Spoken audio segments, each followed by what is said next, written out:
Hukum skincare kontemporer. Pertama kita bahas yang paling sederhana, hukum memakai pemutih kulit. Nah, berarti ini adalah skincare non-invasif. Ya, jadi kulit putih. Nah, makanya ini saya jelaskan di situ perlu dibedakan antara membuat putih dan membuat lebih sehat dan cemerlang. Nah, ini beda. Mencerahkan. Bahasa Arabnya taftihul bashar sama tabyidul bashar. Nah, itu bahasa Arabnya, fatwa ulamanya. Taftih mencerahkan kulit sama memutihkan kulit, ini beda fatwanya. Kalau dia mencerahkan itu berarti dia membuat kulitnya itu lebih cerah, lebih sehat, dan kalau itu memang nanti lebih putih kelihatannya gitu kan. Tapi beda kalau memutihkan, tabyidul bashar, ya itu pakai macam-macam, nanti kita jelaskan.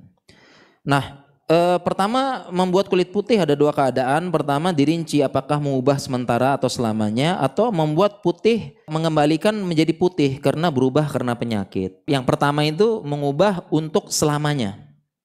Nah, ini nggak boleh ya, nggak boleh. Kalau sekarang itu ya dengan tadi ya, dengan ada operasi bertahap, disuntikkan ya, terutama tadi zat-zat yang bisa mematikan melanosit.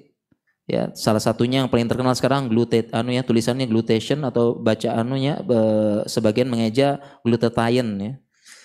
Itu dia cara kerjanya seperti itu. Ya, disuntikan bertahap, ya bisa infus whitening juga pakai itu, atau pakai metode operasi langsung dihancurkan.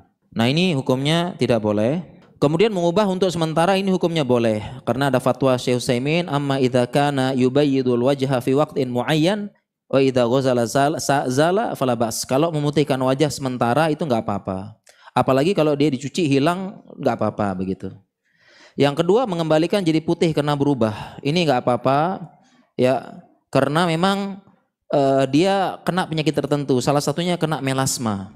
Ya, jadi ada melasma yang sudah terlalu banyak, bintik-bintik hitam terlalu banyak, dan itu penyakit. Dan yang menentukan itu nanti ahli, dokter kulit. Ya, tetapi kalau karena ketuaan sudah 60 gitu dan sebagainya, ya itu sudah sunnatullah. Makanya saya jelaskan fatwanya Ibnul Jauzi halaman 27, wa amal adwiyatul lati tuzilul kalaf.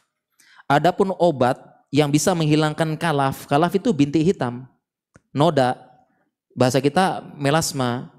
Waktu sinul wajah lizauj fala arabiha ba'san. Apalagi tujuannya untuk suaminya, maka enggak apa-apa.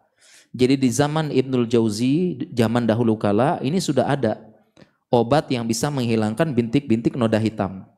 Seperti itu. Ya. Makanya nanti kita jelaskan menghilangkan bintik noda hitam dengan laser itu boleh. Yang penting itu adalah muncul karena penyakit ataupun mungkin tidak sesuai dengan usianya gitu.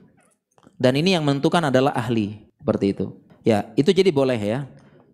Ya boleh. Dan beberapa kandungan pencerah wajah itu ya itu aja ya. Contoh niacinamide itu juga contoh niacinamide, kolagen, kemudian alpha-burtin, vitamin C, ya asam tranexamat itu dan sebagainya. Intinya seperti itu.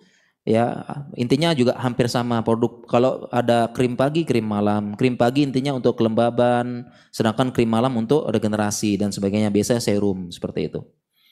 Ya, jadi itu nggak apa-apa ya. Pakai krim, intinya pakai krim-krim itu aman insya Allah. Karena itu bukan tindakan invasif, jadi aman seperti itu. Ya, dan dia tidak. Saya pernah tanya kemarin, saya ngisi seminar dokter kulit di Aceh. Saya tanya langsung sama dokter kulitnya. Dan salah satu pemutih kan glutathione ya, atau glutation gitu. Apakah efektif kalau dipakai topikal? Topikal tahu istilahnya ibu-ibu ya? Topikal tuh ya berarti dia di luar kulit aja. Apakah efektif, dia bilang itu? Kalau tidak efektif katanya. Karena glutathione itu dia baru efektif setelah disuntikkan ataupun masuk dalam tubuh. Kenapa? Karena kalau cuma sekedar, jadi kalau produk-produk pakai glutathione yang dia itu cuma krim, dia tidak akan menembus barrier kulit. Jadi nggak efektif katanya. Seperti itu. Ya, itu kata dokter kulit. Walau alam saya nanya langsung ya. Itu katanya seperti itu. Tapi intinya sama, intinya dia memberikan nutrisi apa dan sebagainya. Ya, dan insya Allah bisa mencerahkan.